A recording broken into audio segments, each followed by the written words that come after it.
हम इससे रिलेटेड कुछ क्वेश्चंस देख लेते हैं। बहुत से क्वेश्चन वैसे जो कॉनिक सेक्शन के अंदर इस टॉपिक से जो आएंगे, हम मोस्टली क्वेश्चन हम बैक सॉल्व भी कर लेते हैं, हमें सॉल्व करने की जरूरत नहीं पड़ती। ये इन्फॉर्मेशन प्लस हम बैक सॉल्व करेंगे तो बड़ी आसानी से ये क्वेश्चन सॉल्व हो जाएंगे। देखते हैं जी, क्वेश्चंस मैं ऐड कर लूँ।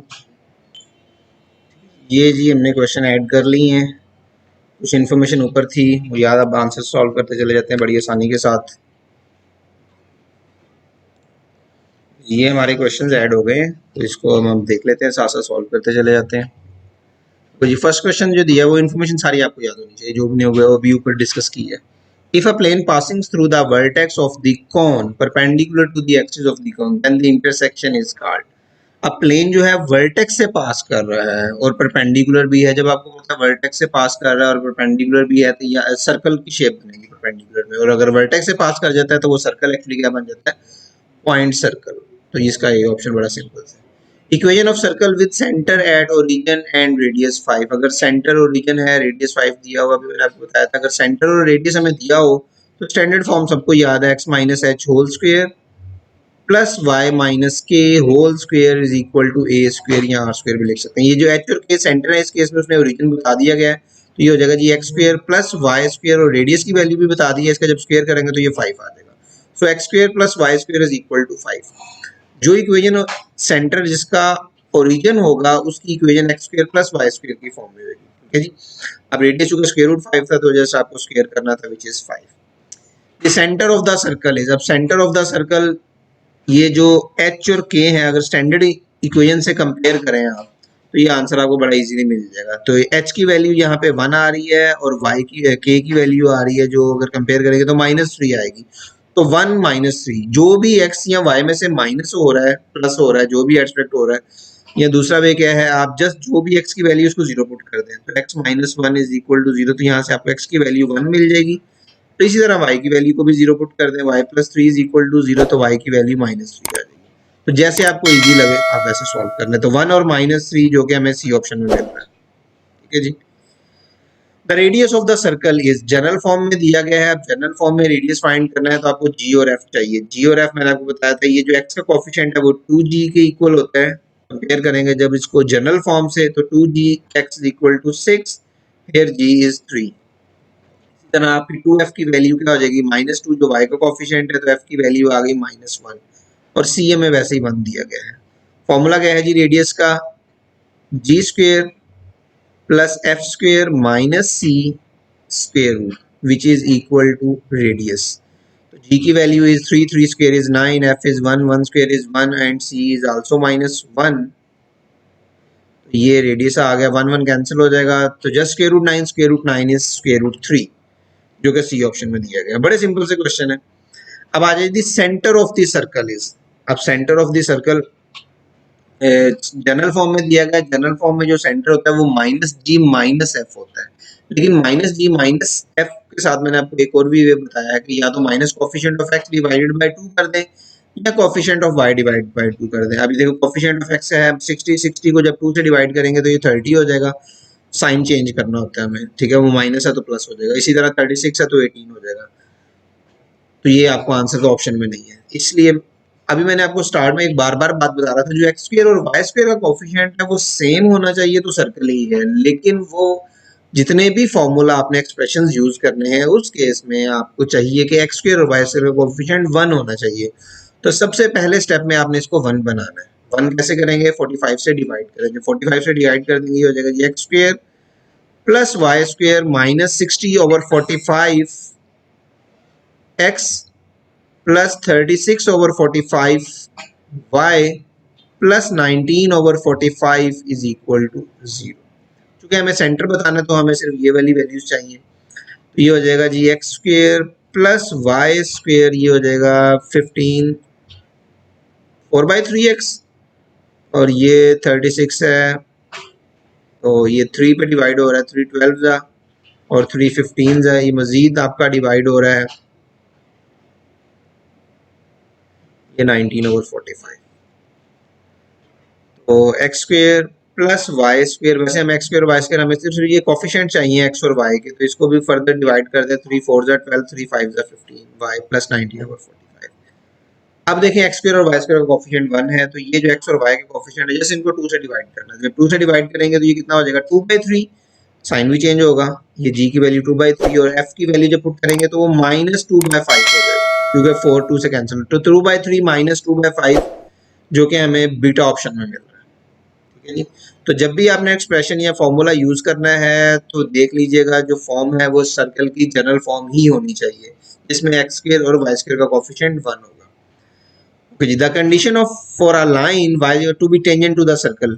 अब कंडीशन ऑफ टेंजेंसी मैंने आपको पहले ही याद करवा दी थी कि C square is equal to A square into 1 plus M square, जब स्क्वायर रूट करेंगे तो ये बन जाएगा जी ये ऑप्शन, ए का स्क्वायर खत्म हो जाएगा और 1 प्लस एम स्क्वायर पे स्क्वायर रूट आ जाएगा।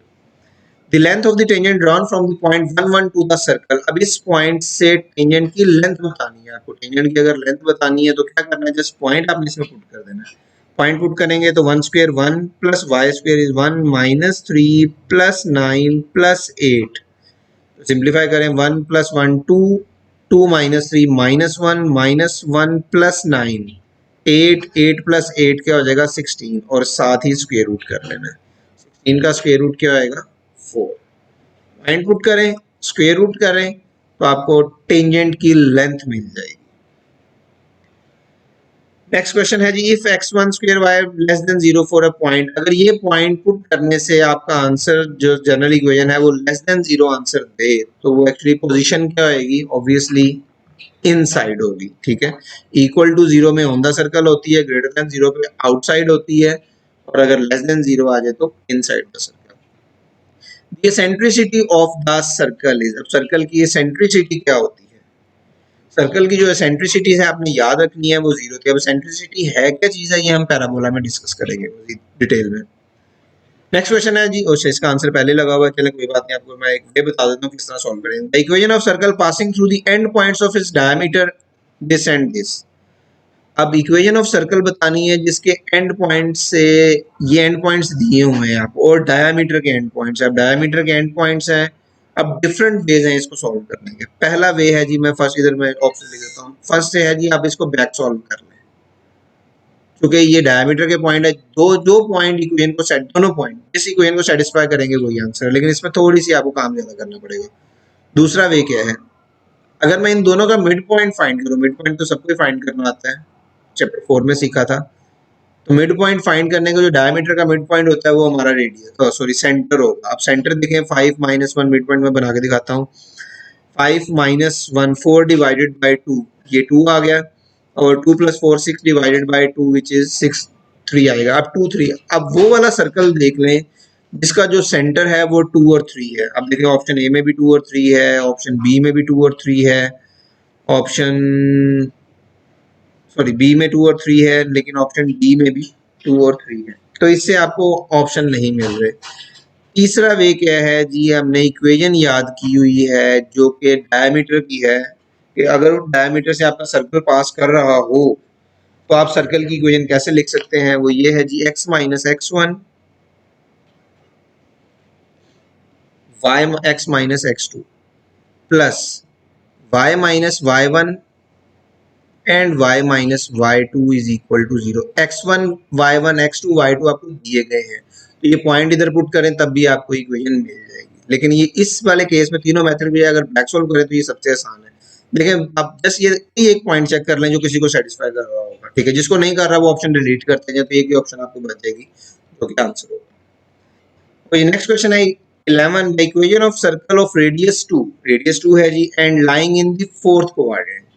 अब इसको भी हम बैक सॉल्व कर लेंगे किस तरह। अब रेडियस 2 है, यहाँ तो हम चेक करें कि किस ऑप्शन सबका रेडियस फाइंड करने, जिस सर्कल का रेडियस 2 होगा वो आंसर निकाल लें, लेकिन मोस्टली हमें इन सारे सर्कल में रेडियस 2 ही मिल सकता है। दूसरी इन्फॉर्मेशन अगर यूज करें, उसने कहा वो फोर्थ क्वाड्रेंट में लाई कर रहा है। फोर्थ क्वाड्रेंट का मतलब क्या है, फोर्थ क्वाड्रेंट के अगर साइन चेक किए जाएं तो यहाँ पे जो x पॉजिटिव होता है और जो y क्या होता है वो नेगेटिव होता है, x पॉजिटिव होता है और y नेगेटिव होता है। तो एक बार अगर फोर्थ क्वाड्रेंट में लाई कर रहा है तो उसका सेंटर भी फोर्थ क्वाड्रेंट में होगा। अगर सेंटर फोर्थ क्वाड्रेंट में है तो सेंटर के ये वाले साइन होंगे, अब ये वाले पॉजिटिव और नेगेटिव। जब सेंटर फाइंड करते हैं तो उसका फॉर्मूला बनता है -g - f। ये सारी की सारी इन्फॉर्मेशन है, वो अगर आपको पता है तो आप सॉल्व कर सकते हैं। माइनस जी माइनस एफ के लिए देखें, अगर इसका मैं करूंगा तो इधर इसका आंसर डी के साथ पॉजिटिव आ जाएगा, इसका सेंटर जो बनेगा वो पॉजिटिव होगा और नेगेटिव होगा, पॉजिटिव और नेगेटिव, ठीक। ए वाले ऑप्शन की, अगर बी वाले ऑप्शन की बात की जाए तो इसके दोनों पॉजिटिव आएंगे।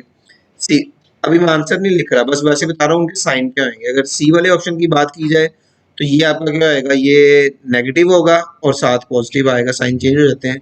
और इस वाले केस में दोनों ही नेगेटिव हो गए, -1 दोनों नेगेटिव।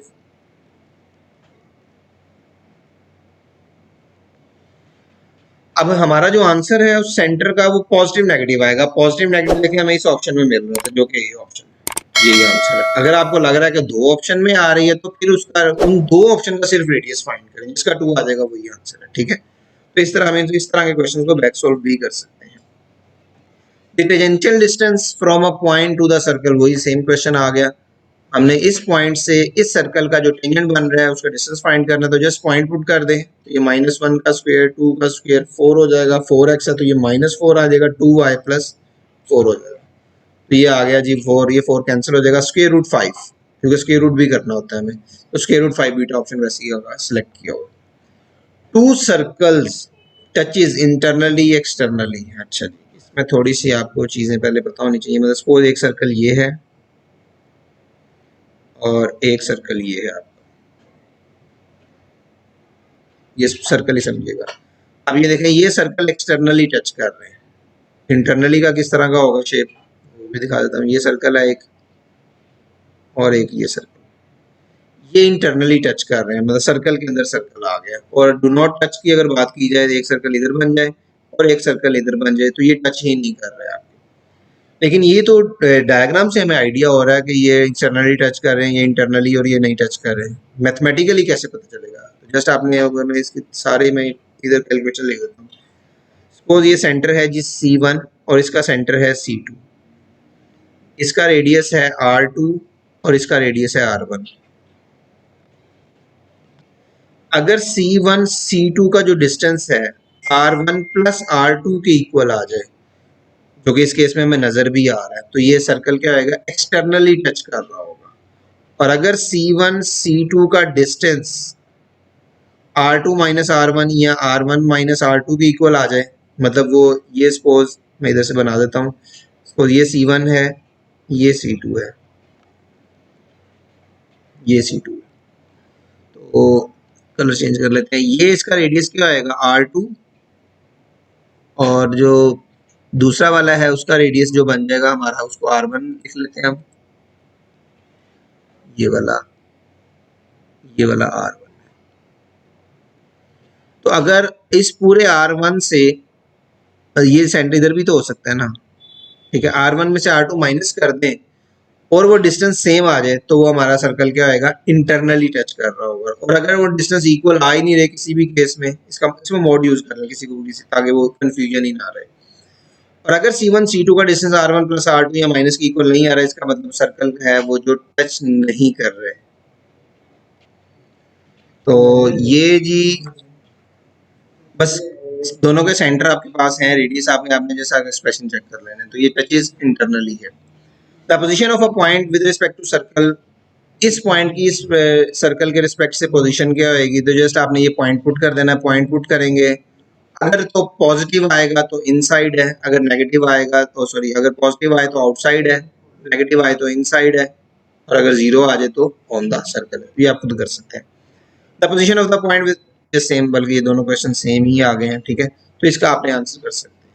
तो अभी मजीद सर्कल के वैसे और भी क्वेश्चन हैं, वो टेंजेंट से रिलेटेड है, वो हम सर्कल के बाद जब वो एंड वाली एक्सरसाइज करेंगे उसमें हम डिटेल में डिस्कस करेंगे, ठीक है। बाकी इन्फॉर्मेशन हम इंशाल्लाह नेक्स्ट लेक्चर में डिस्कस करेंगे। Thank you very much.